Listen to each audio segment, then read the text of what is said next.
We're about to get started. Tonight's topic is called annihilation, the altars of annihilating the altars of people pleasing. I will say that I'm gonna start a show like this. I did a whole bunch of people pleasing in my life, especially in my first marriage. But that's all I'm gonna say about that. I ain't gonna start too much, but I will say that sometimes people pleasing is not always a good thing. I think that as we get into this topic and as we start talking about it, I'm real interested to see what you guys have to say about this as well as the chat. So, chat, again, feel free to be part of the conversation. Ask questions in the chat, anything like that. Coach has always said we will derail an entire show to get to your questions because we want you guys to come here and we want you guys to walk away feeling like you got something out of the conversation. So, an- annihilating. I don't know why I keep wanting to say annihilation. Annihilating the altars of people pleasing. All right, so the first thing we're gonna do, gentlemen, we're gonna start off with three definitions I thought that we kind of need to set the baseline for the conversation going forward. So the first word of the evening is this: annihilating. Did I get it right this time? Annihilating. How come I can't get the word? I'm looking right at the word, but I don't know why I keep wanting to put something else on the end of it. But annihilating, to destroy or obliterate. In this context, it symbolizes the intentional destruction of patterns, habits, or belief systems that feed into people-pleasing behaviors. Any questions, comments, adds, or takeaways to this conversation, to this question? I mean, this um, definition. You good, Gaddy? Coach already said he good on it. All right. The next one is altars. Now, this one may have a little bit more, and I'm maybe the people pleasing as well, because certain things can be subjective. People have different perspectives and stuff like this, and that's why I want to kind of use the definitions, kind of set the tone. So, altars, symbolic structures or places of worship. Here, altars represent the metaphorical places where we sacrifice our truth, values, time, and energy for the sake of pleasing others. We're good. I like it. We're going to move right along then. Next, gentlemen, people pleasing. The I ain't got my glasses on either. Compulsion.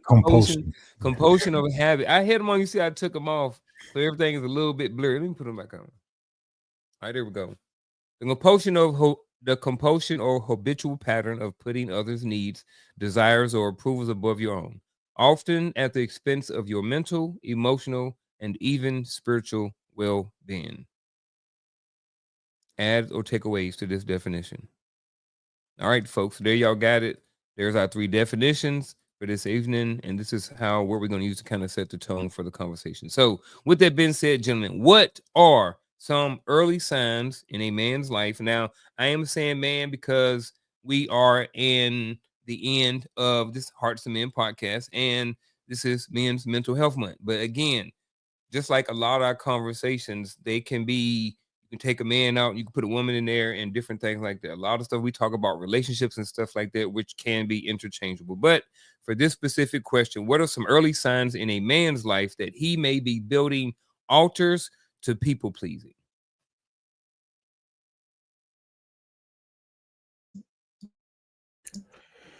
Some early signs, I would say,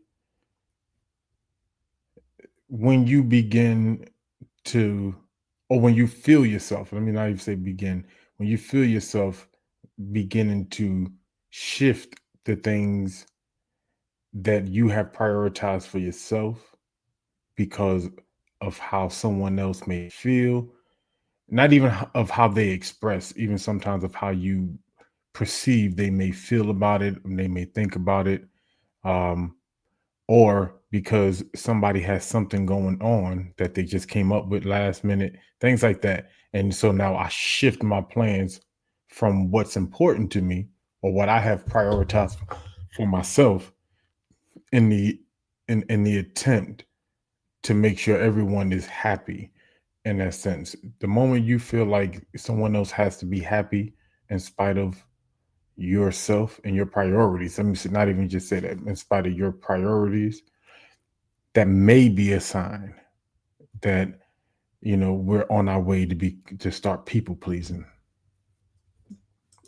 When did men being happy become a thing? I'm just gonna start off by saying that. Um, I like where Gaddy went with it because I'm definitely agree. Also, I will add a lack of priorities, um, not ever establishing those priorities for one. And because you have not established those priorities, you experience some degree of anxiety because you find yourself being pliable to the needs, wants, and desires of other people. You feel a particular type of way because you don't want them to be upset with you. Is another way that we can look at it. Also, if you ever use the word no, and this kind of I don't want it to be spillage into another topic, but if you ever use the word no, you feel anxiety because you said no, and you're wondering and hoping that this person doesn't get mad. So all of those things compounded into one, and I think that's kind of like the beginning stages of it, right? Again, you fearing another person being disappointed in your response, you feeling some type of anxiety, never having established any type of priorities, and you just find yourself, and I'm not talking sacrifice. Sacrifice is a whole different conversation, but you find yourself going an extra mile just so that you don't disappoint someone. You talked about the word no. There's a word that come to my mind when I start thinking about people pleasing, because I used to find myself doing it a lot. Before I address something, I say things like, "No offense, but," watering down the point that I'm trying to make, which takes this thing that I really wanted to have, so that so that because there's a reason why I'm saying it. But I would say stuff like, "No offense, but," not towards you, but, and it waters down the point. Or when I say for me, for Yeah. me, right, Well, right, for me, I think, yeah, right. yeah. Yeah, I like where both of you guys went. I'm gonna add to the no piece, and I'm also gonna kind of add. I think I want to add a time frame, at least partially in the man's life, where sometimes this stuff starts happening, especially when we find ourselves having a hard time. Like Coach said, a hard time, like pretty much a difficulty saying no. Like when we're about to say no, it's like that anxiety, that feeling that comes upon us. We're about to say no. You know what I mean? And I remember when I went through my whole stage, and I was like, I started getting happy, and I started, experimenting with saying no. I remember those days.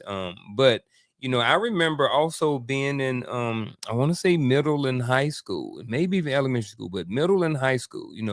Some early warning signs was, you remember when we started liking girls and stuff like this, and then we would start, anything. Not all of us. Some of us were a little, maybe a little bit more simpish, what I mean, than others. So we may have started people pleasing girls very early on in life, not saying no, saying yes to certain things, maybe doing things that they wanted us to do that we may not necessarily wanted to do, but we wanted the attention from the female. So I think, and then, when we were young, she like, hey, you want to do this? Yeah, let's go. You want to go hang out? Yeah. I saw it a lot in high school with students and stuff like this, where they would spend, all or a lot of their time like hanging around, their girlfriends and stuff like this. And I'm like, hey, bro, why don't you go do something? Oh man, no, we just chilling over here. And I remember, some of those people pleasing things and those times when it's hard to say no. I remember going through some of those things. And I remember seeing some of those things, in teenagers and stuff like that over the last few years, when I was in, coaching and just being around even my own sons and stuff like that. So, that difficulty to start saying, to say no is definitely something there. Um, Gentlemen, so we're gonna bring it back home. When did you first realize, you, Gaddy, Coach, and Roland, if he end up showing up tonight or something like that, anybody in the chat, when did you first realize that pleasing everyone was not sustainable or even healthy? If you did, now this again, if you did, because I don't want to assume anything.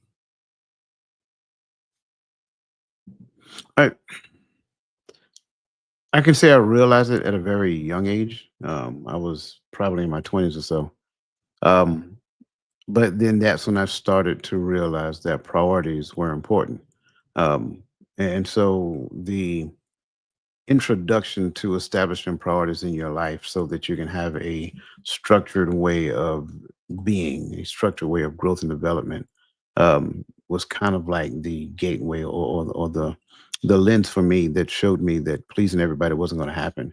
And I became okay with with not pleasing everybody. In fact, some people thought that no was like my favorite word. And kids sometimes seem that way. Even though you don't tell them no all the time, but they remind you that you say no all the time, right? But Mm-hmm. I realized that at a young age. Now, getting to the point to where I found balance in it became the other struggle, right? Because you can go from one extreme to the other real fast. And so understanding that people pleasing is not a healthy thing for you, but also understanding that you should not be on the far end of that other spectrum to where you're being the most self-centered person on the planet. That's another extreme. So that was the thing for me. It wasn't that it took me long to realize that people pleasing wasn't the right thing to do. It was just trying to make sure that I find that balance in between people pleasing and being self-centered. See, I'm the only reason I'm gonna jump in now, Gaddy, before you is because I'm kind of with Coach, but the second part is a little different. For me, it was early on too, but it wasn't the balance piece. I was weak. So I was, I realized early on that pleasing everybody was not sustainable. I probably knew that in probably at least middle, definitely by high school, but there was nothing I can do about it because I had already started coming out and I was a pretty weak kid then. You know what I mean? I played sports and stuff like that, but like mentally I was very weak. So I didn't even the balance piece wasn't even there yet for me.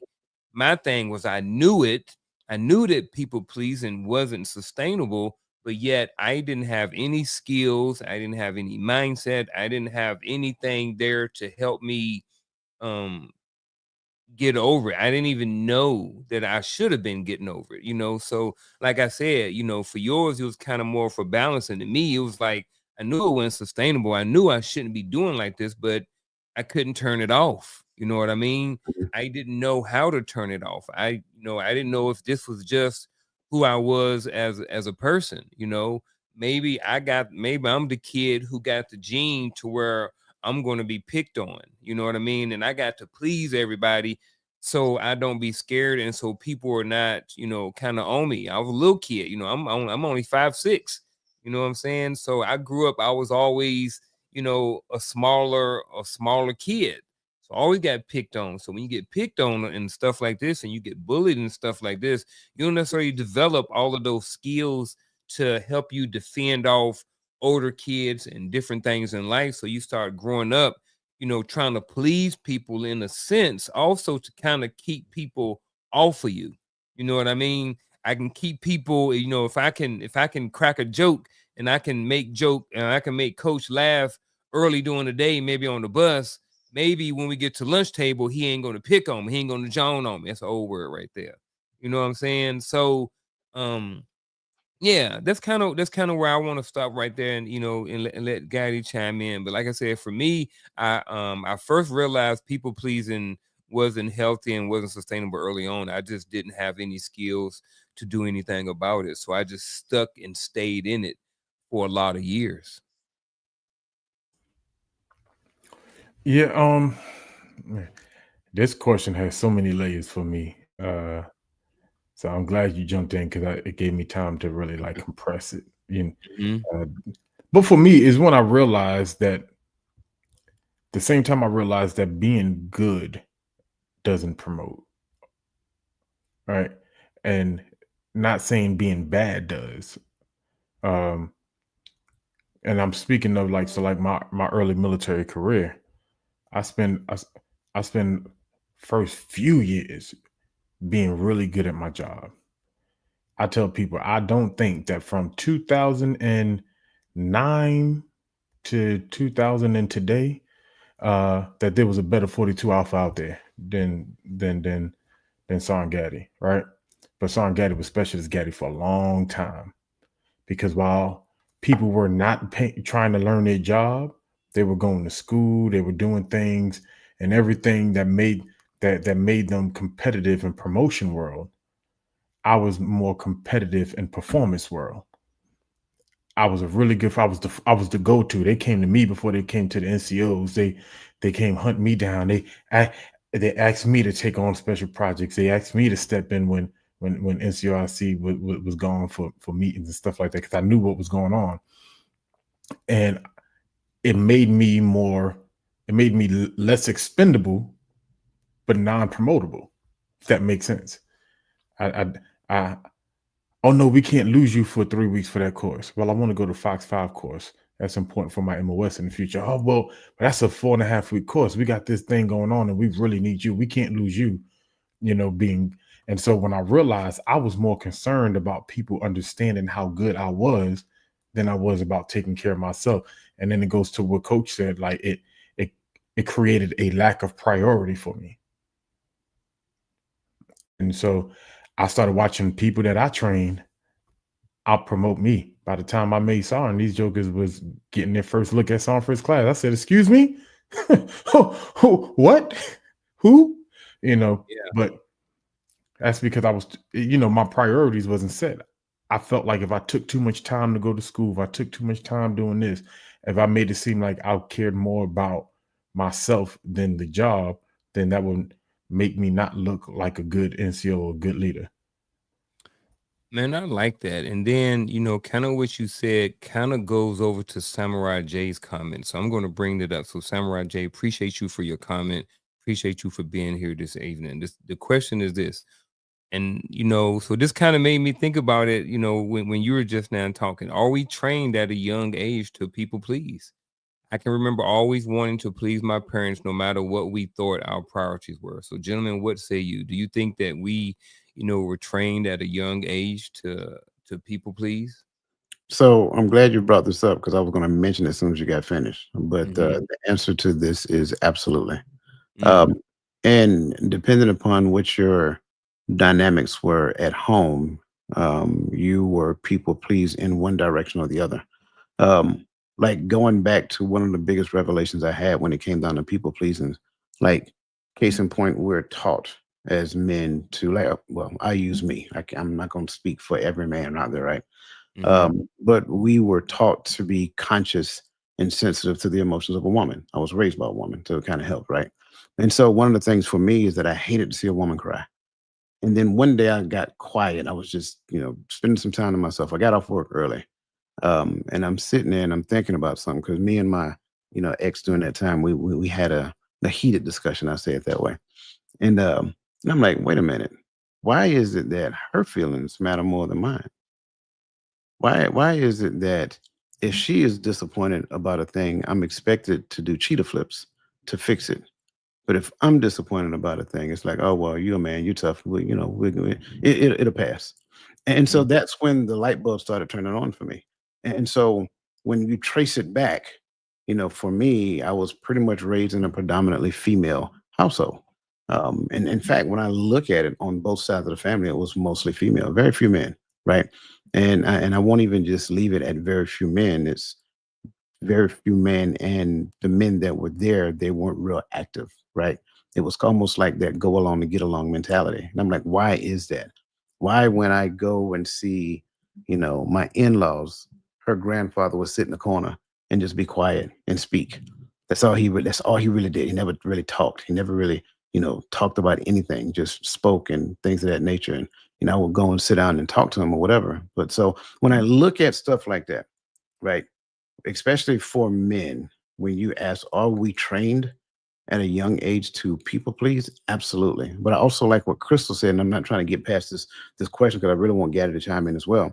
But I also like what Crystal said because at some point, and that's the balance thing I was talking about. At some point, you believe that you just want to help people, but am I helping because I am help? Am I helping because that's who I am, or am I helping because that's what I believe I'm supposed to do? And sometimes we believe that's the same thing, and it's not really the same thing, right? Because the quote unquote supposed to do notion may come from some type of training, conditioning, or whatever that you experienced at a younger age growing up. So, finding the difference between the two, understanding that there's a difference between the two, and then recognizing, like, okay, I don't mind helping somebody else, but what if my help for them become a sense of dependency? Do I keep doing that? Do I continue to help to such a degree that person becomes dependent upon me helping, and then they started expecting that help, and then they get disappointed because at one point I say no? So that's kind of like what I'm talking about in that regard. I like that. And as I'm thinking about this, I'm thinking my answer is yes as well. I think that, I remember growing up, Charlotte Jordan telling us, say please, say thank you, do this for other people, always be nice to people. I understand manners, respect, those different things, but also in a sense, those are things they're in a sense they are kind of people pleasing. You know what I mean? But I don't remember growing up learning about pleasing me and taking care of me. So even at an early age, I think we were more so trained to focus on other people even before we look at and take care of us. A lot of times people think that, when they take time off to do something for themselves, that they are, that someone else, oh man, someone no coach need me. I can't afford to take off work today because the job need me. You know what I mean?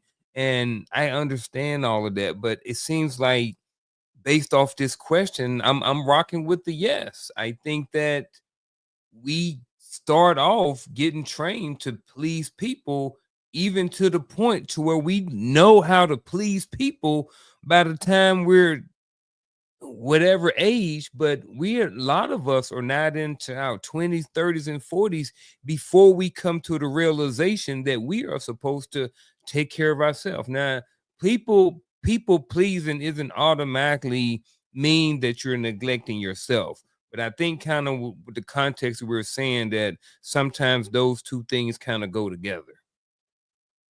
Gaddy, what you got about this? What you say about this question before we transition? Oh no, I'm right there with you, brothers. Because I was thinking that along the same route as Coach. Because I remember young when my mother and my father split, and it was me, my mother, and two of my sisters.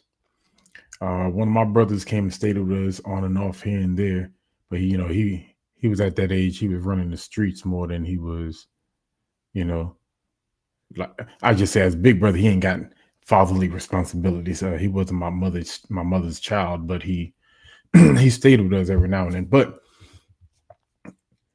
I just remember the same concept. All I heard was, if a man is not doing this, he's no good for a woman, or all if a man ain't doing this, he ain't no good. All a man is good for is this, this, and this. All men are this, and it was all based upon the idea that he had to act and perform a certain way at all times in order to not be ain't. Y'all know what that word after ain't is, you know, and so for a long time I had this concept of I'm not gonna be ain't, I'm gonna be a better man. And so just kind of like Coach, I just had that concept that I had to be overly romantic all the time, make the girl feel mushy and good all the time. And the moment she, like Coach, the moment she cried, I was like, oh, I messed up. Where's the problem? Every time I heard I'm divorced, I'm like, man, what'd you do? You cheated? Like, what? No, I didn't. Why'd you break up? Because how the woman ain't gonna leave unless you did something, and that and we just speaking from this, and that mindset came from the aspect of my job is strictly to please and not to be pleased, not to exist. I'm supposed to find my pleasure in pleasing. And that's what I thought.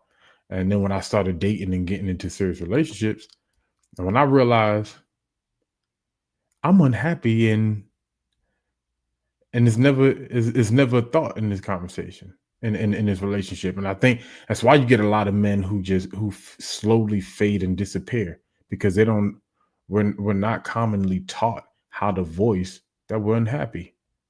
We're not commonly taught how to say, hey, yeah, this ain't what I want.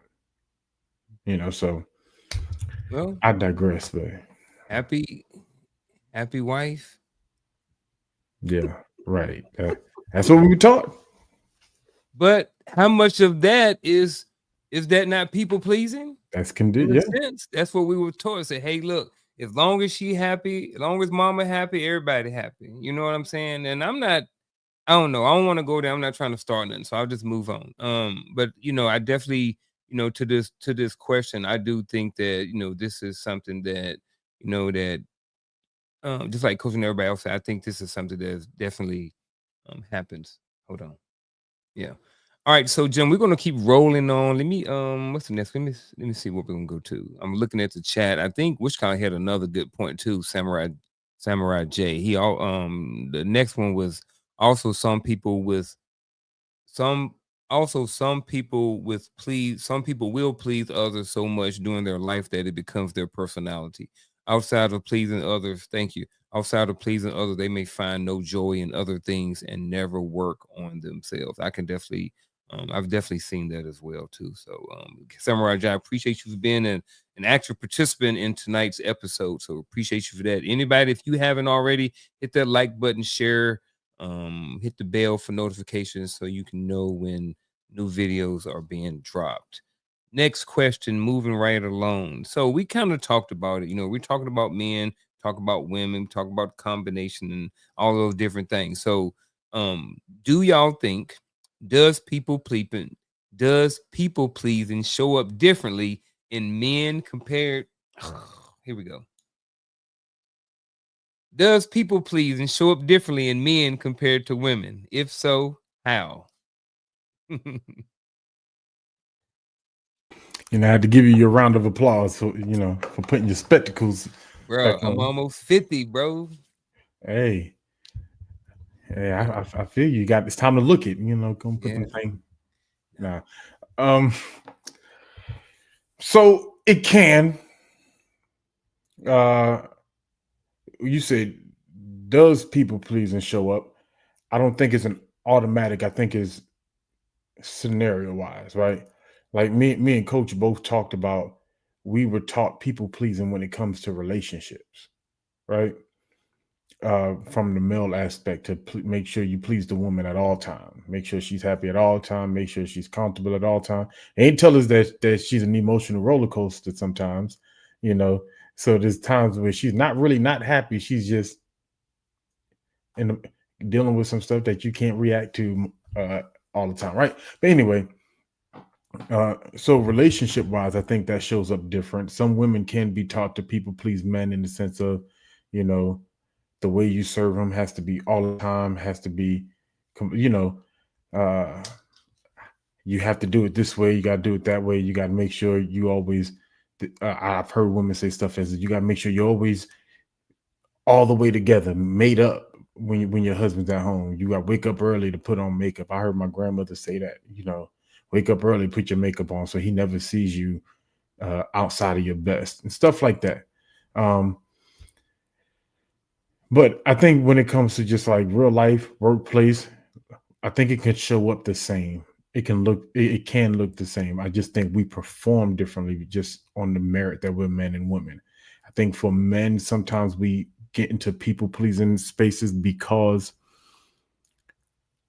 a lot of men believe it. I tell people, I think a lot of men are anti-confrontational because we understand how prone we can become to confrontation. And I seen Coach I's Twitch, so I know he's like, "Where you going with this?" but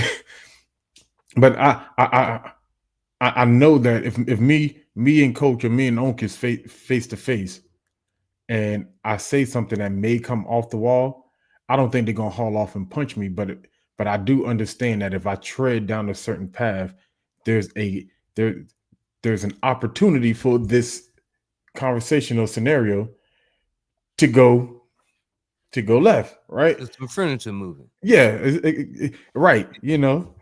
And It's so an opportunity. it's space enough. You just take the air out, Yeah. But as men, we understand that, and so I think sometimes it can come. We can get into a space of people pleasing because this is my brother and I don't want to fight with him. It's my brother and I don't want to tussle with him. So I'm just gonna leave that alone. I'm gonna let him have it. I disagree with everything he just said, but I'm gonna let him have it because I don't want to argue with him because that's my brother.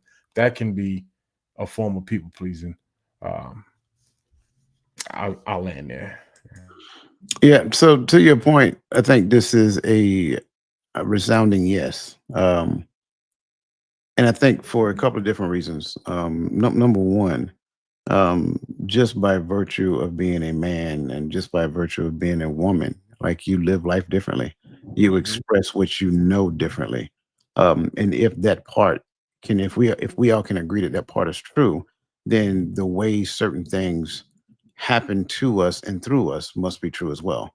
Um, sure, there are certain character traits that we look at just to be able to label a thing as it is. But even in the conversation as we were progressing, you were seeing a few seconds ago where some people were saying that, well, I didn't see it as this. I just thought I was doing that, or whatever. And I think for everybody, when you look at just the notion of people pleasing, are you doing it because that's who you are? Um, and I'm not necessarily looking for anything in return, or do I need the emotional gratification from doing the thing? Because if I need the emotional gratification from doing the thing, I'm not doing it for them, I'm doing it for me. And if I'm doing it for me, now we're getting into a very in kind of like a gray area. So does it show up differently? Absolutely. Because Gaddy, you used a word previously, and I'm so glad you did. And that word was performance. So many of us are conditioned to perform, and we look for the response from others based upon the performance that we give. And so, when you, as a young man, are conditioned to believe that men fall into this particular category and that determines that you are a man, and you will hear people use phrases like, well, real men won't. But yet, that comes from people that are men, right? But, the mantle that I'm talking about is provision and protection. Well, those are performance driven tasks that men must accomplish in the minds of other people to be deemed as a man, right? So, providing and protecting. If you're not providing and you're not protecting, then you're not a man. So, what do men do? They make sure that they position themselves to do both, provide and protect, right? Which ideally is a form of people pleasing. So, when you look at it from that perspective, until you put on a new perspective, until you put on a new identity and realize that, well, I'm a man because the one who created me as a male deemed that at a certain point in time you transition from a boy to a man. Then all of that changes. So your perception of me in manhood matters not to me unless it is a senior man talking to me about how I'm expressing that. And I think when we look at it from that perspective, that performance based existence, all you do is do, do, do, do, and do. And you're only as good as you're only as good as that in which you do. So you go to work and you just do, you do, you do, you do, you do. When you have a job description, your job description say do this and do that and do this and do that and do this and do that. And then you get to the point to where you do that and you do that well. And then no longer are you putting conscious thoughts into doing those things, because now those things that you have practiced over the time that you've been at that job has now become second nature.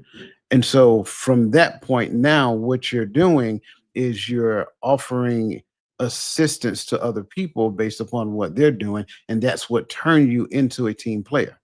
But that's different because now I'm doing it because I've embodied the core values of the job.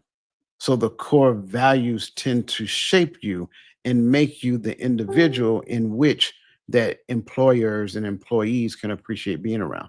That's the difference between people pleasing, performance based existence, and like identity based existence. Once your identity starts to line up with that and what the creator gave you, now it's no longer people pleasing because I'm not doing it so that I can get the emotional fulfillment from doing it. I'm doing it because I'm seeking to serve my brother and my sister. And I'm looking at my notes, and you hit 3 of the things that I wrote down, 3 of my 4. So between you and Gaddy, y'all hit all of my little talking points in there. So I ain't going to stay on it too long, but I'm just kind of reiterate something what you was talking about and then Gaddy talked about earlier. So does people pleasing show up differently in men compared to women? I also agree with yes, but I would say, I'm not going to go, I'm not a woman, so I'm not going to go into a whole bunch of different ways and how it looks for women. Women, if you're in the chat and you want to add something to the conversation and kind of let us men know how it looks and how it may show up or how you may think it's differently, please by all means add it into the chat. So for me, but kind of way I want to kind of wrap it up is with the silent suffering, kind of like what y'all both kind of talked about. You're at work, you're on your job, you're in a relationship, all these different places, but you are not saying anything and you're just allowing all the things to happen. And then sometimes all of those things can build up resentment and stuff like this. So I think sometimes we just sit around and suffer in silence and stuff like this because I don't want to argue with my wife. I don't want to argue with my son, so I don't bring up the whatever. So where they kind of sacrificing their own personal whatever for a certain amount of peace, but it's really not peace because they're dealing with the stuff on the inside. So you still don't have peace. You just don't have the external peace. You're just dealing with the internal peace, when you do different things like that. So I just think that, the men, suffering in silence or something like that is one that I think is, yes, do women do it? Absolutely. But I think this is one that is really, really I see in men and have been for a long time. Y'all got anything to add to this? There's some great comments in the chat. And I'm about to get them. All right. So the first one, we're gonna go up to Nick D. So Nick D, appreciate you always being here, rocking with us on Fridays and Thursdays and Tuesdays and Saturdays and Sundays and Mondays and all those days. I don't know if I would readily recognize if a man is people pleasing if it was not blatantly obvious. They are taught to show up and take care of everyone. That is true. A lot of times, I will start with this. I would say a lot of times, depending on the man, you won't know if it's obvious because a lot of times, sometimes we have been hurt, and to whereas we just sit on stuff because it was. I remember this little joke thing, right? And somebody was telling, and it was like, man, like, I ain't feeling good, but if I go home and I'm upset about something, and I go home and I tell my old lady about it, now she gonna start getting upset. So now it's not on me anymore. Now I'm consulting her, I'm comforting her now. So sometimes things happen to where we're not comfortable. We don't feel like this is the space to where we can do certain things like that. So for whatever reason, so I was saying in many cases, if that man is a man, and I don't want to go there, and I'm not trying to put men on different levels, but a man is a man. But there are different levels of men based off their character and different things like that. So, a man of a higher quality, a higher caliber type of man, more than likely, you're not going to always know if something is going on. But what say you, gentlemen? Yeah. So we not really trying to put our burden off on to our lady or our coworkers and stuff like this. We deal with it. Hey, coach, look, this was going on with work, bro. Man, these jokers, gaddies and rolling, man, these jokers flipping around every day. Something going on, So that's usually kind of how we handle things. We usually men, dudes who are kind of on a more mature level. We usually kind of reach out to each other and talk some things over, get different perspectives about it and stuff like that. But gentlemen, Well, again, go back to upbringing, right? Upbringing, yeah. I think that's the thing that we have to, like, you can't get around that, right? Little boys don't cry. Yep. Like, I mean, that's for starters, and I get it to a certain degree, right? But you're teaching them not to express themselves, to where you give the daughter, like supreme free reign, supreme leverage to express themselves. And you go back with the whole, and I keep saying it, the whole nursery rhyme, right? Girls are made of sugar and spice and everything nice, and boys are made of frogs and tails and puppy dog tails, frogs and snails and puppy dog tails, right? So you're conditioning that young boy to think a particular way as he get older, and then they get to the point to where they start believing that nobody really cares how I feel. They only care about what I do. And so at the end of the day, when you ask me, well, how's your day at work? It was fine. That's it. That's all you're going to get. Because at the end of the day, there's no need to talk about it. There's no need to tell you what I'm dealing with. There's no need to tell you that, Sergeant Gadd have been hounding me all day about this, that, this, that, this, that, and the third. And these soldiers are getting on my nerve. And oh, yeah, by the way, now that I'm done with work, I got to come home and I have to deal with the issues at home. You don't really care. Like and I'm just being honest. That's what most men think. Most men think you don't really care. You're just asking to check the box. And so when you're asking to check the box, and I said, my day is fine. How's yours? Then you start giving me this whole laundry list about everything that took place at work. That is a clear indicator exactly what I'm saying. Because I'm not saying it's right that he says fine, but it's definitely not right that you tell me everything that's going on at work. Because to be honest with you, I asked you how was your day, not what's going on at work. But yet you think me asking you how was your day is you giving me a rundown of everything at work. Like, what are the things that affected you at work positively or negatively, right? That's what I'm really asking you.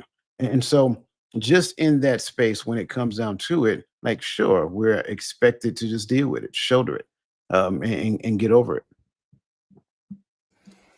I mean, I saw when I read this comment, right? I thought a lot of things, but the first thing I thought about was something we don't really talk about. Let's talk about the workplace.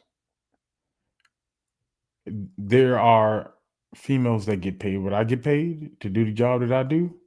And there's females that get paid more than what I get paid to do the job I do. And there's females that get paid less than what I pay, right?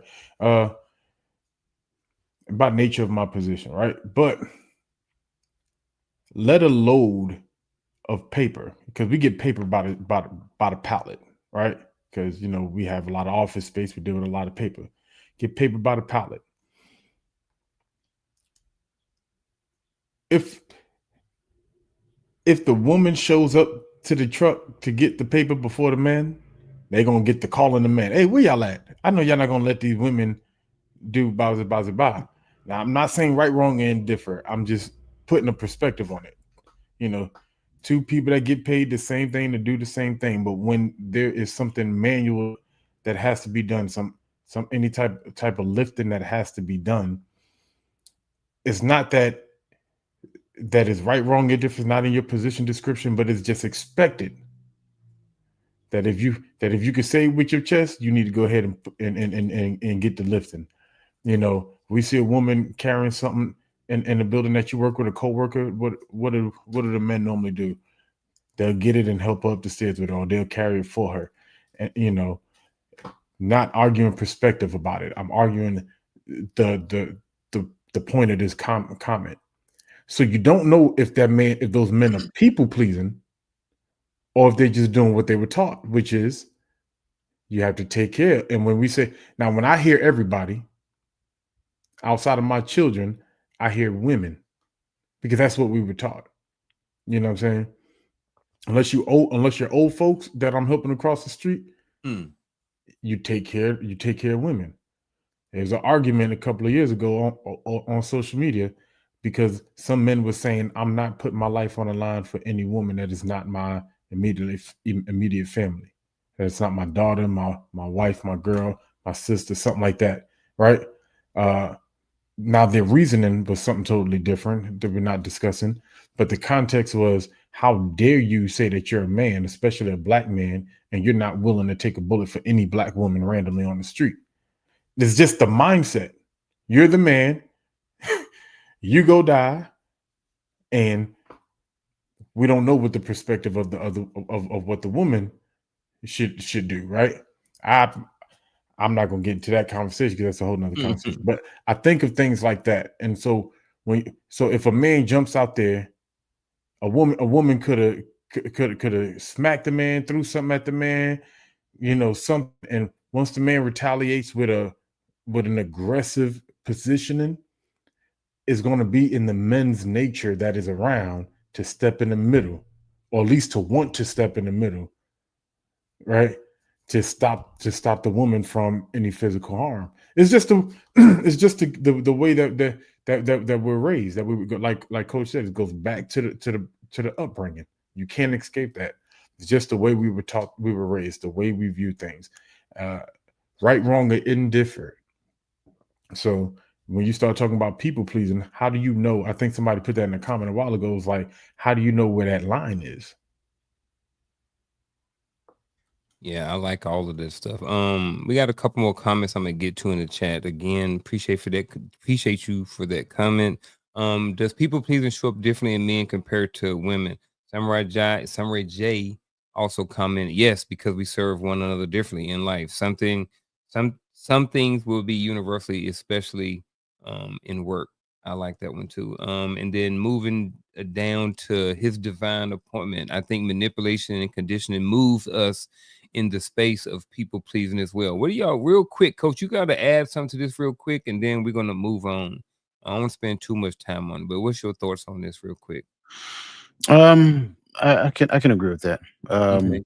I think we kind of touched on the conditioning piece, right? But the manipulation thing, um, it's a very like when we start bringing the emotions, and that's kind of like where I'm gonna go with it.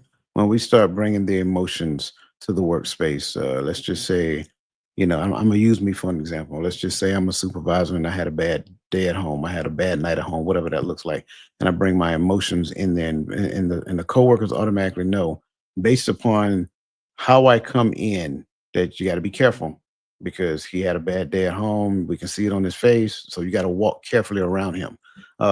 Just stuff like that. Gaddy gave a great example of, having the different sexes in the workplace. I will tell you, when I was in the army, every time I seen that, I shot it down. If I had a few soldiers for tasking and there was females in that soldier, they're going to do the same type of work that those males do.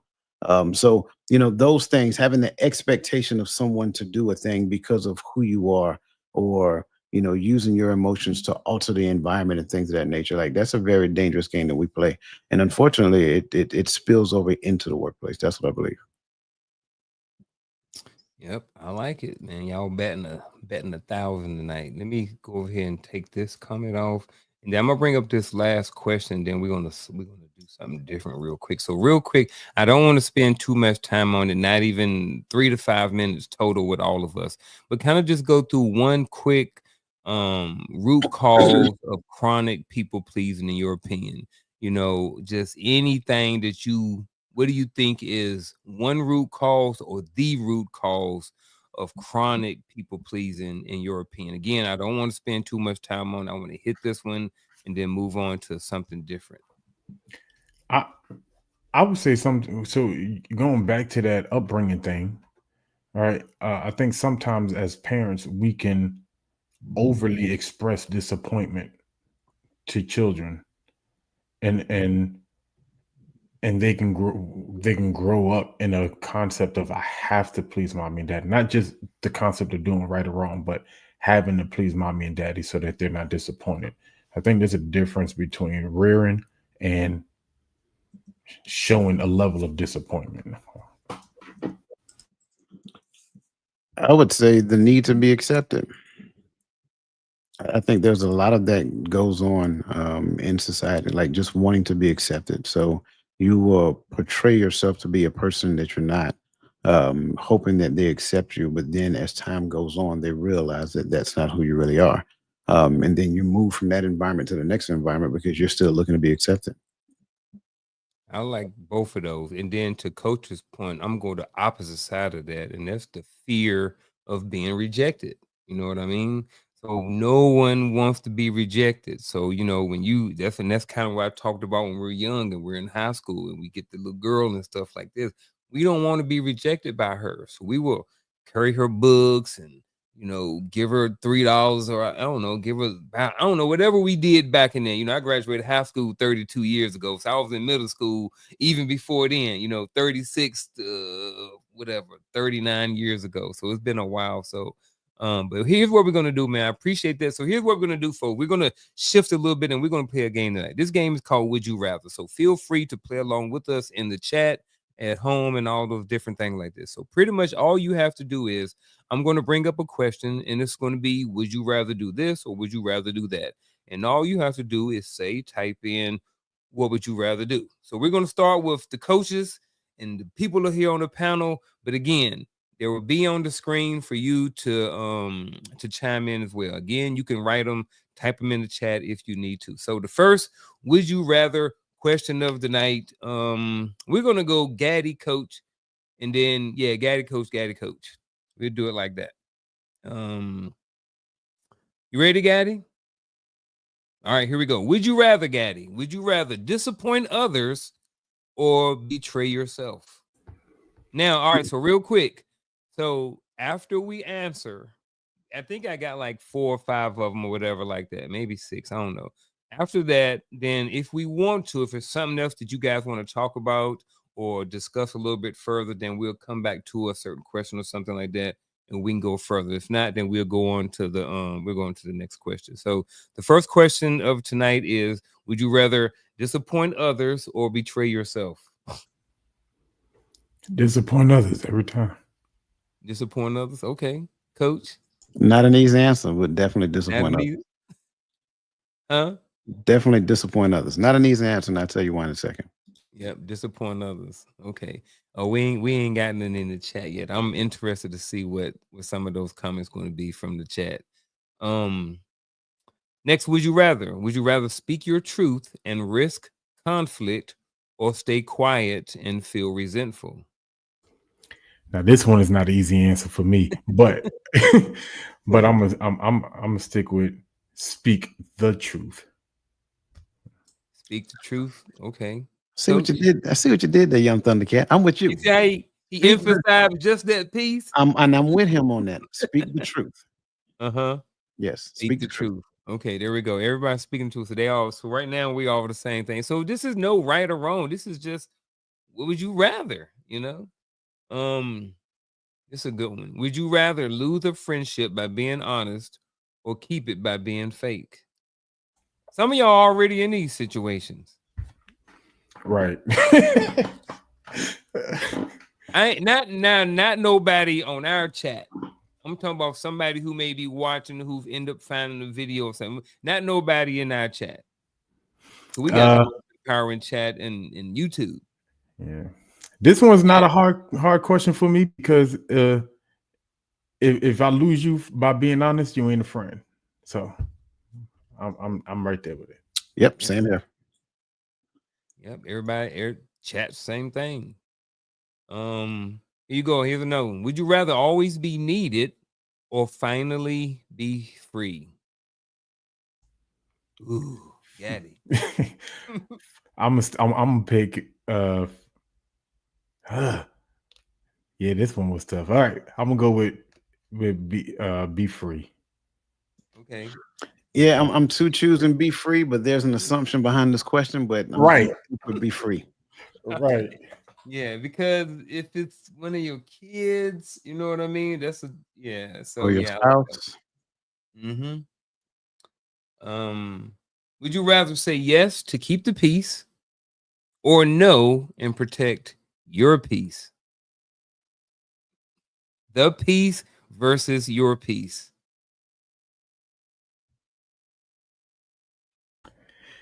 Yeah, you Come on, Gaddy. You pick them on this one. Go first tonight. I know, right? Gotta think. Yeah, because like he said, there's assumptions that has to be made. Absolutely. So, and if it's inner peace over quiet peace, I'll pick my inner peace. Ooh, okay. Depending on the piece. So yours is going to be depending on the piece, internal, external piece. Okay. Yeah. So which one would you rather?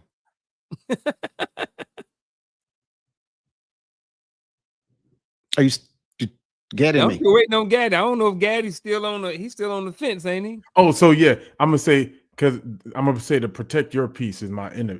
I'm looking at that as my inner peace. So okay. Yeah, because of the question, right? But again, there's more to it. But protect peace. Okay. All right. Last one. Would you rather break someone's expectations or break your own values? Break expectations, no hesitation. Yep. Expectations, no hesitations. Yep. All right. Coach, agree with them. Which one did you want to go back to, Coach? You talking about contact. Was that first one? Probably all of them. Probably all Right. of them. All right, here we Probably go. all of them. Disappoint others or betray yourself? So the reason why I said that there's more to this is because betray yourself also means that I'm committed to myself. And if you really like understand what commitment really means, I should not be committed to self. I'm committed to someone else, a higher calling, whatever that, whatever you ascribe to, right? And with that being said, that also helps me to understand how I am to treat people when I'm around people. So my commitment to him means that I value others. But if me being committed to him disappoints you, then you're just going to be disappointed. Hey, I'm That- rocking with you on that. That's exactly what I was going to say. Same thing. That's exactly what because myself, and when I hear, I feel what you're saying, being committed to self, but when I hear betray yourself, I hear betray who he has made me, who I have become in the Most High. And so for me, it took a lot of battling to finally find who I am as a person, not as a title or anything like that, just as a person, who I am. And so if me holding on to that means I have to disappoint you in your expectations of me, I'm sorry, but like he says, there is a level of people should be able to count on me in a certain manner that comes with being who I am in him, in the Father. Gotcha. Do you want to add something to this one? I know you said all of them, but I don't know if you meant literally all of them or. Yeah, you know me, man. There's no such thing as your truth, right? It's only the truth. It's only the truth of what is true, facts, opinions, and stuff like that. So yeah, when I see that, speak your truth, and I don't have a truth. There is the truth. Yep. This one was the friendship. I shouldn't, man. If I'm losing a friendship over being honest, then we ain't. I think Gad explained that one already. Yeah, absolutely. This one, needed or family be free. Because I automatically went, and I thought about this, I automatically went to my kids on this, automatically thought about this. I like being needed, but I like being free too. You know what I mean? So, but I think the need that I feel is that's just me. I just want to have, a good relationship. You older, you want your kids to come to you for information and say, hey, dad, what do you think about this? So in that sense, I want to be needed. You know what I mean? And I don't know if I really want to be free from them wanting, needing me. You know what I mean? But I don't know if that's me or not. Yeah, you do. It's called adulthood. When they're kids, I want them to need me. I need them to need me because I need to be there to not only train, but also coach and mentor as they become older. But when they become adults, they don't need me. That's an internal thing within me. What they need from me is the advice that I have them so that I can continue to liberate them so they can finally be free. Yes. Right? I think a lot of times when we get older, and especially us grandparents, right? We still want to be parents to our grandkids. No, that's my kid's responsibility. My job is to advise my son on how to be the best parent. In fact, advise my son on how to be a better parent than what I was. I don't care who you are. You're not as great of a parent as you thought you were, even though you may have been a good parent. I'm not taking away from that. But could you have been better? The answer is always yes. So now I have a responsibility to advise my son according to the lessons that I learned from fatherhood so that he can be that. The minute that I try to get in between him and his son and do this and do that and do this and do that, now I'm like a surrogate parent to my grandson, and that's error. I agree. I'm gonna throw a curveball on it because I think as men, the parenting side of it is obvious, right? With this question, right? But when as needed, I want job security. Whether it's my business or whether it's my job that I plan on staying in until I retire, but I want a level of job security. And now, if we're talking about free, as in I hit the lotto and I'm financially free and I can quit Yeah, this see, job and tell you be everybody, quitting that job, you be right? out. Exactly. That's Two different. fingers in the air. But in the sense of it, I don't think anybody in any industry wants their industry to fade out. Right? That kind of freedom is not always nice. Now you got to start all over, find a new career path or whatever case may be. Might be cool. Go start a business. That might be your freedom. But I, there's a part of it where I'm like, job security is nice. Not so fast, my friend. Back to I it. knew it. I saw it brewing in his face. He Yeah, couldn't man. hold it. Listen, I listen. I'm serious when I say this, and I don't want to become too long-winded. Whenever we become a slave to a job, we're still a slave. That's the thing that I need to understand. I have a responsibility to continue to develop myself. Sure, I may have a job for now, but if I am just becoming complacent in that job and seeking to be secure in that job, then that means I miss some clear and obvious indicators that were telling me that I needed to continue to grow and develop myself so that I can outpace inflation. That's the other side. I have to get to the point to where I outpace inflation because there's something in me that is yearning to get out. And when I allow that thing to come through me, when I allow that thing to come out, then there is no inflation that will be able to catch me. And I know I'm kind of like speaking in code and I'm doing that intentionally, but when we put our dependency on job, we have now turned job into somewhat of an idol because I find security in job and I should not find security in job. I should find security in the one person who said they would never leave or forsake me. So now in that arena, because I can't be here one moment and then be here another moment, right? It has to be across the entire spectrum of living. So now that helps me to understand, that helps me to appreciate the job that I have, but that does not move me to be complacent in said job because at any given point in time, like you just said, Gaddy, that job can go away. And a lot of that is being experienced right now. So we talking about need. If we talking about job, do I want to be if I have the option to be needed from my job or free from my job, give me that freedom all day long. Get me off the plantation and let me be at home and not have to work no more. So I kind of understand. I think where both of you guys were talking about in the perspectives and stuff like that. So, real quick, these last two, real quick. Then we're gonna move on. To kind of want to go back to this. Would you rather say yes to keep the peace or protect or no to protect your peace? We kind of just coming back through. And I think that was what the peace versus your peace. You know, is it more important to have the peace or more to have your peace? So what I was saying here is, first and foremost, I don't just to say yes, kind of like going along to get along, right? Yeah. You should never be in that space in any relationship. That's part of something that's an issue within me. But then the other side is that peace comes from him. I don't have to Mhm. protect it, right? I don't have to protect something that does not come from me.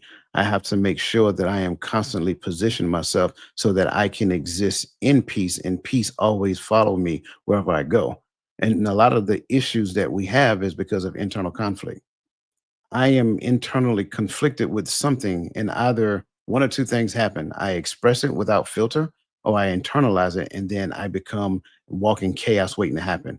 So when we look at protect your peace, again, peace belongs to Him. I just have to make sure that I'm positioned properly so that I be in it. Yeah. Sometimes I feel like when I write notes or when I take a thought, you have a screen that it pops up on sometimes. Oh, he do. He was looking at mine too. He found some app to where he can look and see what's on our screens. I swear. Even tell me he gonna give it to me for about last 6 months. He ain't gave it to me yet. Because the two scriptures that kind of, I was listening to a Bible study of a church that I used to go to, and I don't care what nobody say. I know that night my theology shifted because the way I reread when they were talking about protecting your peace, and something as the conversation went on, it just bothered me. And then I went back and I read 2 scriptures. One said, "My peace I give unto you." And the other one says, "You will keep them in perfect peace, whose mind is stayed on you." And it made me realize that the peace that I'm trying to protect, the only way I protect it is staying in his realm of protection. And he keeps that peace. His peace he gives unto me, whose mind is stayed on him. And so when you say yes to keep the peace or no to protect the peace, like to me sometimes, and I feel what you're saying, Coach, but I'm also, I look at it like there's some things that I can give on, because we don't need to have conflict over everything just because I want something different in you. All right. So there are some things that I can give on and say yes, because why can't you have it this time? I'm gonna ask for it next time. Let me have it. You know what I'm saying? So are you saying that you may say yes to something to keep the peace, but it doesn't necessarily affect your peace? Right. Okay. Because and it's the way I view when I hear Coach make statements like the most important person in the relationship is the relationship.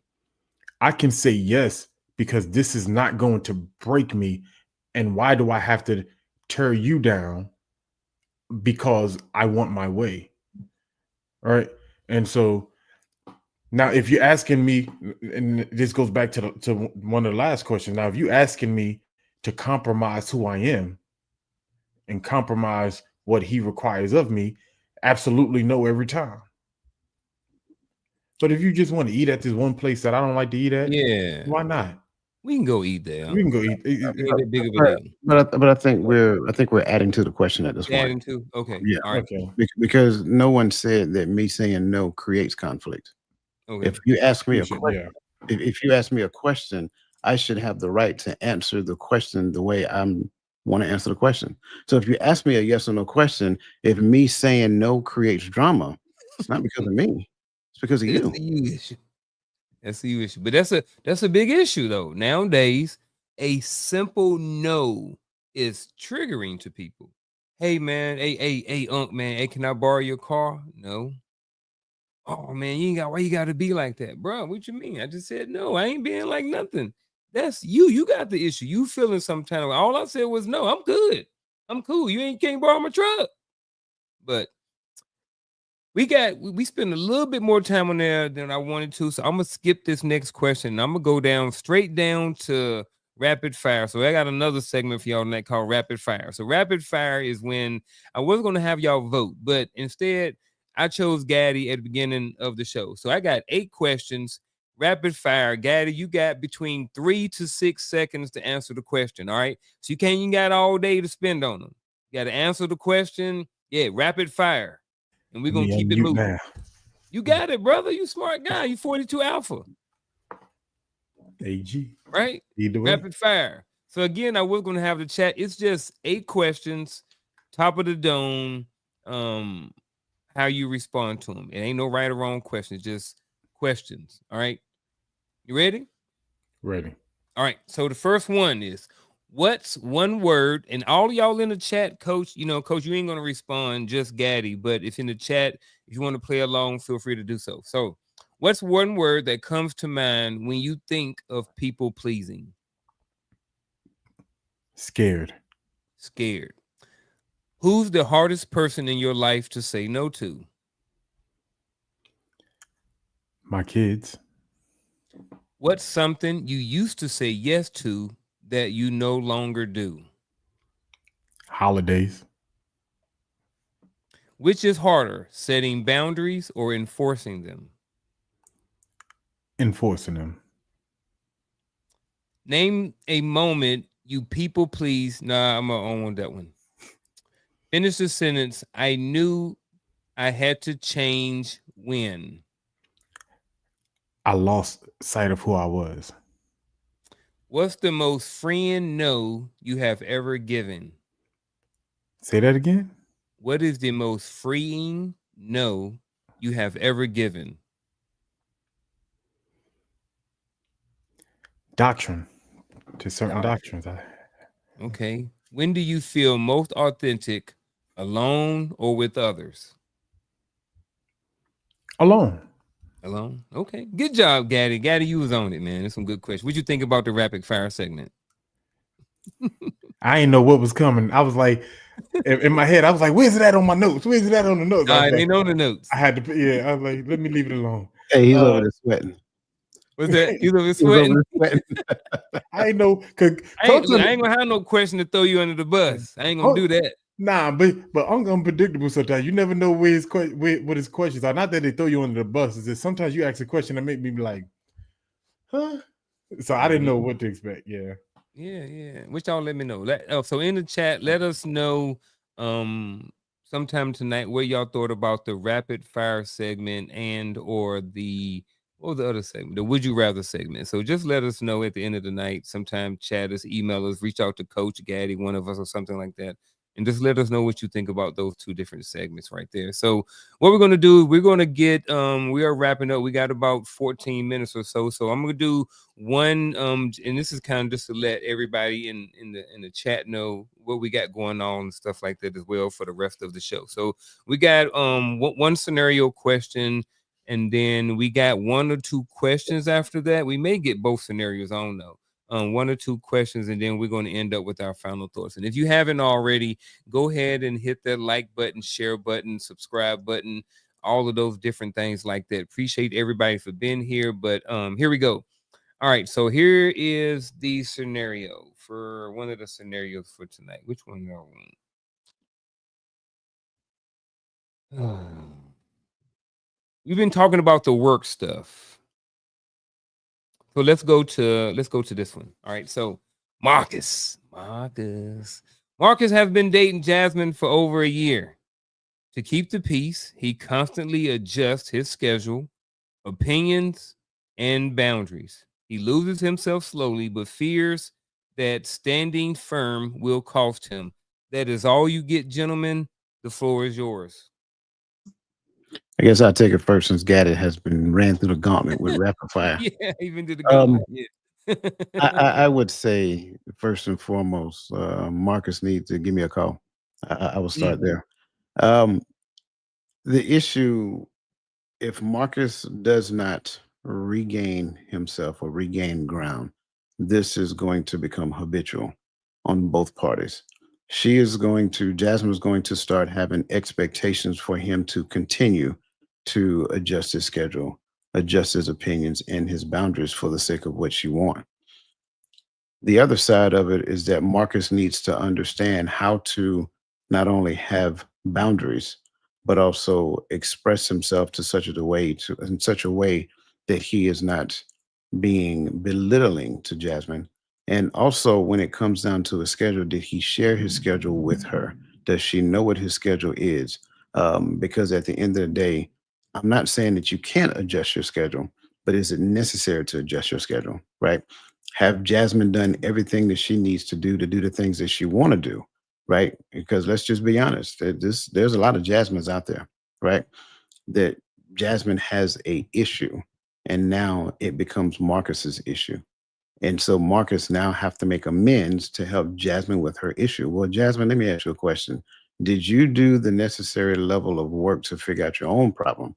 Have you exhausted every means that you have to solve your own problem? Or is Marcus that problem solver for you? Do you view Marcus in that manner? So I think all of these things can be discussed, but I'm gonna go back to something that we understood that we talked about previously. There may be some layers that we need to peel back to understand how did we get here. Marcus, we need to understand, were you taught to, be this way? Is this a learned behavior? Did you see your father do this to your mother? Things of that nature. And why is this the way that you express your identity to, Jasmine?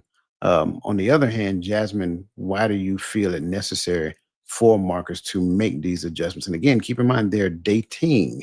They're not married, right? And on top of it, we don't necessarily know how serious this dating thing is that they're doing.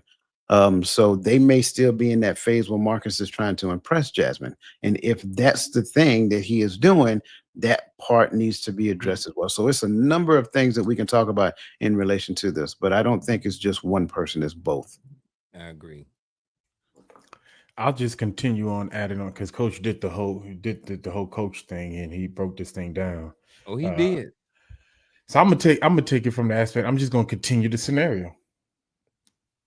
Marcus finds himself in a position to later on in life to where Jasmine doesn't respect him. He has no voice in their family concerning the kids, the life of what they do.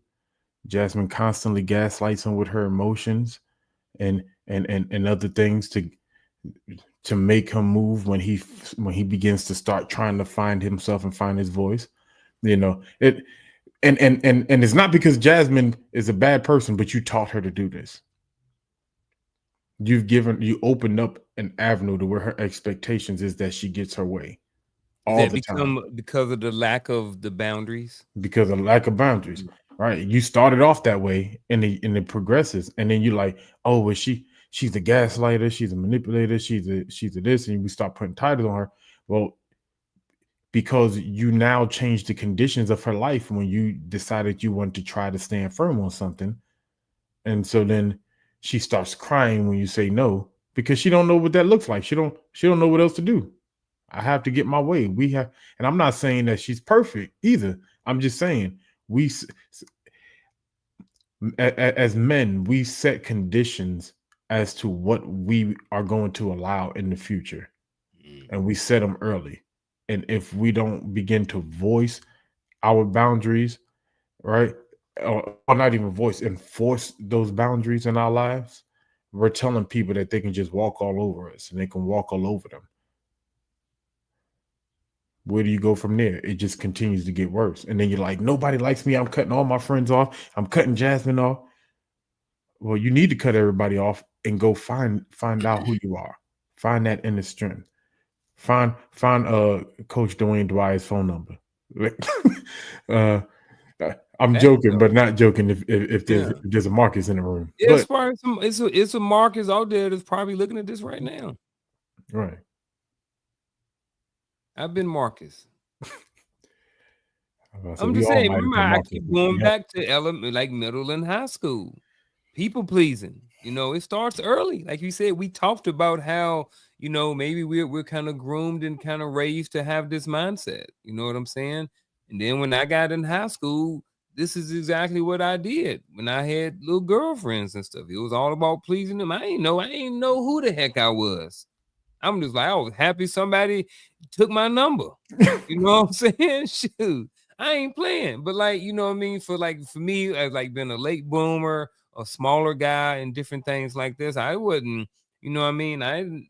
Girls wasn't knocking down their door to come talk to nobody like me. You know what I'm saying? So it was what it was. But yeah, I definitely get all of that stuff. A couple good comments I want to highlight with this, just because real quick. Samurai J Marcus will absolutely have to communicate the changes he wants to make so that Jasmine understands the why. I like that. And then Charlotte Jordan, is going to be a serious problem when Marcus come to himself and says no, because he has continued to do what she wants. I get that. It's gonna be an uncomfortable conversation probably, but he got to get used to doing it if he plans on having any type of future with this person. So here's the last question of the night, and then we're going to jump into our final thoughts. So the last question is this: if someone is watching today, wants to start annihilating their people, pleasing habits, what's the first step you tell them to take? Did I say that right? You said annihilating their people. I'm like, oh, wait a minute. That pause was too long. I ain't got my glasses on. Y'all can read the question. Y'all got it. I don't feel okay. If somebody watching today wants to start annihilating their people-pleasing habits, what's the first step you tell them to take? The first step I would tell them to take will start off with. Well, yeah, absolutely, call me. But they have to do the internal work first. That there has to be some internal work that they do within them so that they can understand, number one, where it came from, what's the root cause of it. And then that from there, they can start looking at the things that they can do to change that. So that's the first step. Call me. But start doing some self-reflection. I like that one. Mr. Gaddy. You definitely need to call somebody quick, because I think the problem is we don't really know the root of why we do it. Sometimes, right? And so when you don't really understand the root behind why you do it, it's a long road to try to annihilate it. Um, Everybody that come into your life, you'll start making them out as people that's trying to force you to do what they want, and so you'll start cutting everybody off that shows up in your life. Um, it, it'll become a dark road for you to travel. So I would say you need to get in somebody's office, on somebody's couch, and you really it's deeper than what people think, because I think at this point you've really lost sight of who you are. Or you probably don't even know who you are. You don't have an identity as a person. This is why you're trying to please people, and that's why it shows up in ways of of of trying to put on different masks for different circles so that people will accept you. So go dig deep, and then of course find the Most High. Find your identity in the Word. I think that'll help please the Most High, and it'll make it easier for you to tell people no, because now you're not trying to shut them down. You're trying to lift him up. Y'all, excuse me. Y'all was on it with the last questions and everything that we've done so far. So I really appreciate all of that. So now I guess you guys ready for final thoughts? Chat, y'all ready for final thoughts, man? It's Friday night. Y'all, I really, really enjoyed everybody being here. But we are about to roll out with our final thoughts.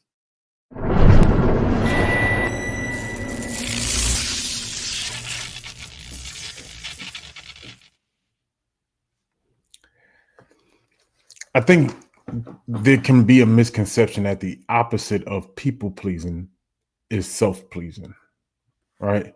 And it's not self preservation as either. Those things can also lead to a dark spiral down another road. For me, I think life gets less tricky when we begin to become pleasers of the Most High. When we begin to start our what we call our spiritual journey, and start figuring out how we can walk with Him, and then and through His Word, because I know we like a lot of people also like to throw around another word like uh, I can't even think of the word now, but you got to be able to read people. You got to be able to see what people want. You got to be able to do this. And I drew a blank on the word, right? Somebody's out there catching it. But like for me, you only able to do that when you understand the word. It's always going to lead back to the word. And by understanding what is good for me, by understanding what is required of me, by understanding who I am in Him, then through that will I be able to see these things coming up in my life that are not for me. A lot of people who show up sometimes looking to try to cause you to people please, try to push you into their way. A lot of times what they're trying to do is push you out of who the Most High is trying to make you out to be. And they're trying to, because we battle against spiritual wickedness, they're trying to push you out of where He's leading you. And they're trying to cover your eyes with things that they want you to see to keep you from seeing what the Most High is trying to show you. And so with all that said, seek Him first in His kingdom. And I think all things will come together.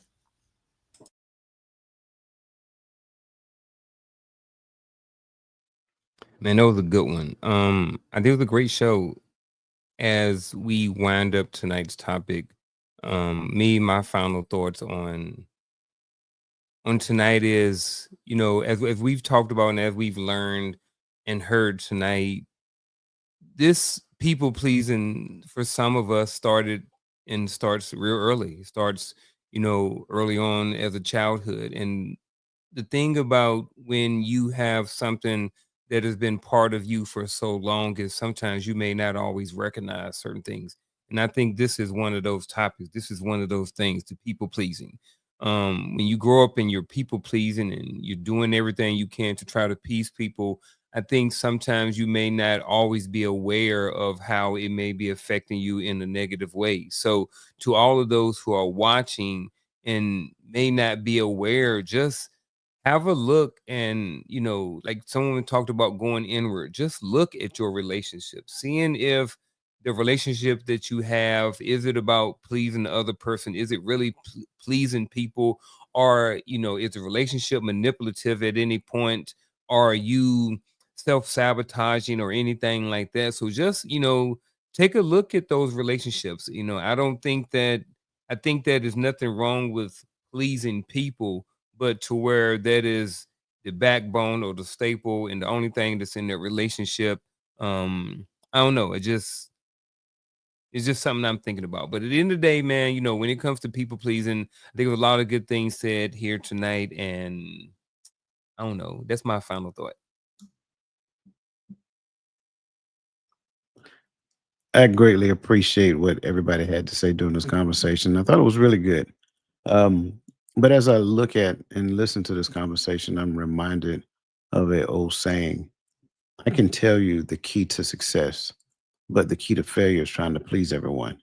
And as we talked about pretty much throughout the night, one of the most important things that we need to do is understand the root cause of it.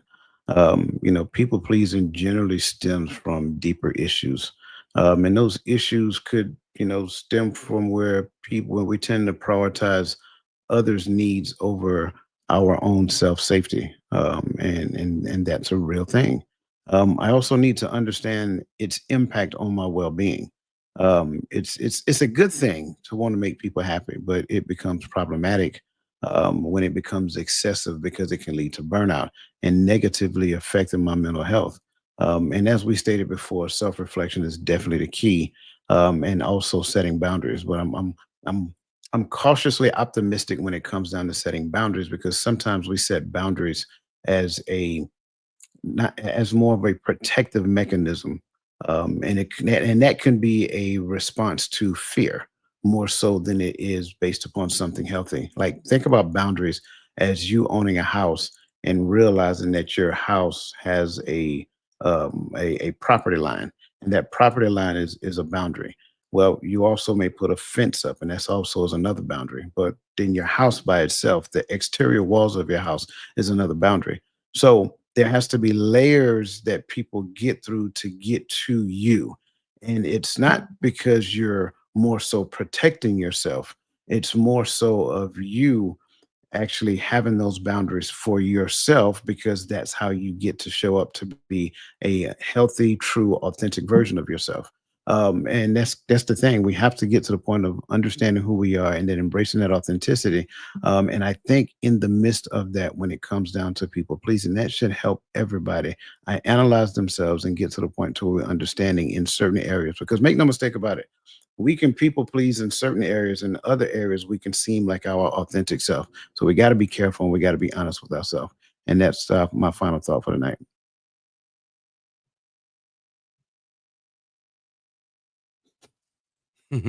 I like it. Man, gentlemen, I would say, Roland was definitely missed tonight. I would have loved to have his input on this conversation.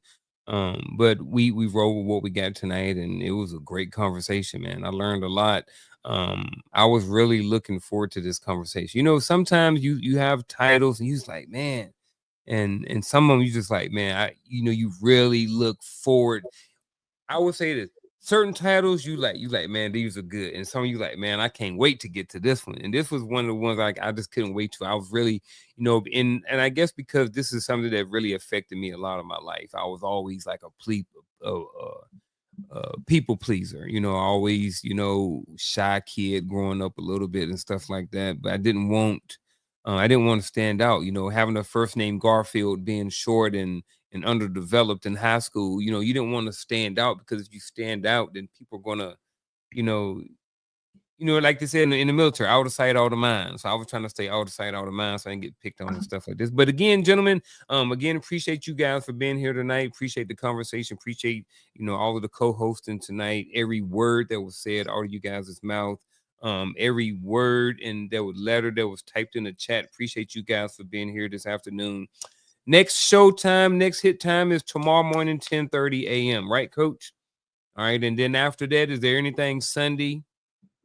Well, Sunday we always go live at 11:30 a.m. Eastern Standard Time on TikTok, and then of course we have Bible study at 2 p.m. Eastern Standard Time. So yeah, come on out. Yep, and then Coach's Corner next Tuesday at 7 p.m.